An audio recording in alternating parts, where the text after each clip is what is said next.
राजस्थान की सियासत में चूरू लोकसभा सीट अभी बहुत ही ज्यादा हॉट सीट बन गई है। हर कोई वहां से अपने अपने कयास लगा रहा है और लोगों के बीच चर्चाओं का विषय बन चुका है कि कौन जीतेगा, कौन नहीं। देवेंद्र झांझरिया या फिर राहुल कसवा।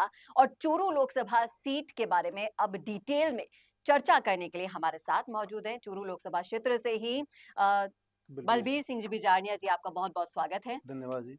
मैं ये जानना चाहूंगी कि आप चूरू लोकसभा क्षेत्र से आते हैं, जी, जी। तो वहां की जो ग्राउंड सिचुएशन है, हुँ, इतने सालों का साथ छोड़कर राहुल कसवा बन गए कांग्रेसी। जी, जी। और अब लोगों का मानना है कि देवेंद्र झांझरिया को वहां पर टिकट नहीं मिलेंगे और वहां पर जो माहौल है वो कहीं ना कहीं राजेंद्र राठौड़ वर्सेस राहुल कसवा हो चुका है। तो जी, आप वहां गांवों से जुड़े हुए हैं, आप जी, खुद राजनीतिक पृष्ठभूमि आपकी जी, गांवों से जुड़ी हुई जी, है। जी। तो मैं ये जानना चाहूंगी कि आपको क्या लगता है कि वहां क्या होने वाला है?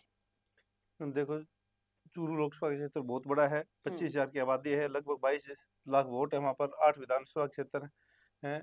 उनमें से 7 में चूरू लोकसभा के अंदर 6 तो चूरू की आ गई, 2 हनुमानगढ़ जिले की हैं। हुँ, उनके अंदर विधानसभा के अंदर 2 विधानसभाएँ बीजेपी से जीती हुई हैं, हुँ, बाकी लोकसभा की है। रही राम सिंह कसवा और राहुल जी कसवा की, तो इनका 40 साल से राजनीतिक जो ग्राउंड था बीजेपी हुँ, का था।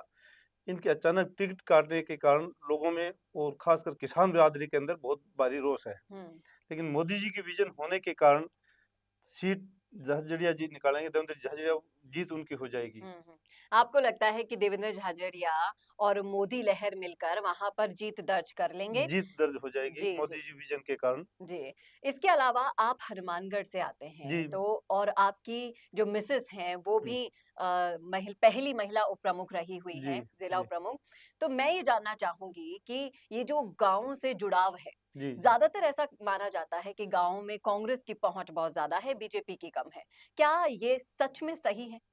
नहीं, ऐसी बात तो नहीं है।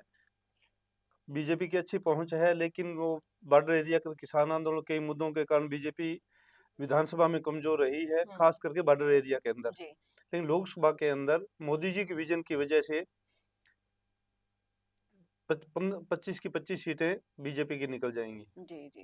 तो आपको पूरा विश्वास है कि जिस तरह से देखिए कांग्रेस में राजीव गांधी मित्र हुआ करते थे, जी, जी। वो गाँवों तक पहुँचे, ढाणी तक हुँ, पहुँचे, हुँ, प्रचार-प्रसार किया गया। हुँ। तो आपको क्या लगता है कि मोदी जी के एक मन की बात जो सेगमेंट आता है, जी, वो गाँवों तक बहुत ज़्यादा फेमस है और वो उस पर जी। भारी पड़ जाएगा?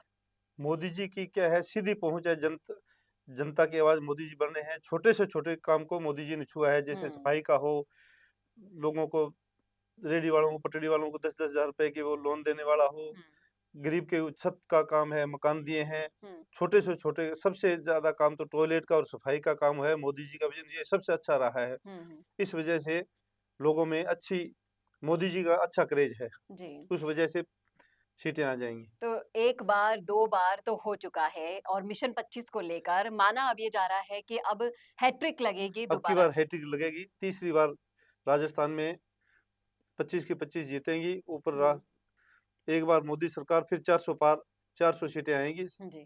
और जी। राजस्थान की 25 की 25 आएँगी। जी, एक तरफ तो ये है कि मोदी अब की बार भी 400 पार, लेकिन कहीं न कहीं जब हम ग्राउंड लेवल पर निकल रहे हैं, राजनीतिक गलियारों में जो चर्चाएँ चल रही हैं, जी, जी। उनको लेकर कहीं न कहीं ऐसा लग रहा है कि कांग्रेस और जो विपक्षी पार्टियाँ हैं, वो सब मिल-जुल कर करीब 5-6 सीटों पर सेंध लगाने वाली हैं।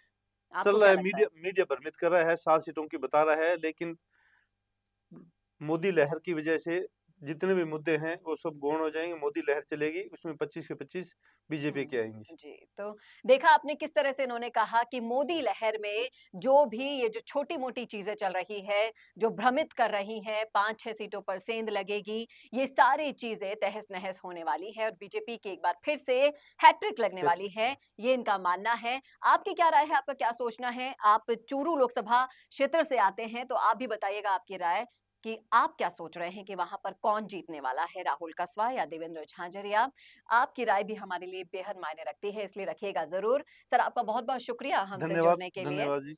और कैसा लगा वीडियो जरूर बताइएगा और ऐसे ही और वीडियोस के लिए देखना ना भूलें राजस्थान संवाद। नमस्कार। कोरोना सोलटेक क्वालिटी, डेडिकेशन और कस्टमर सेटिस्फेक्शन को प्रायोरिटी पर रखते हुए हर इंडस्ट्री की इलेक्ट्रिसिटी में कॉस्ट सेविंग कराने और उन्हें रिन्यूएबल एनर्जी की ताकत देने के लिए लगातार काम कर रहा है।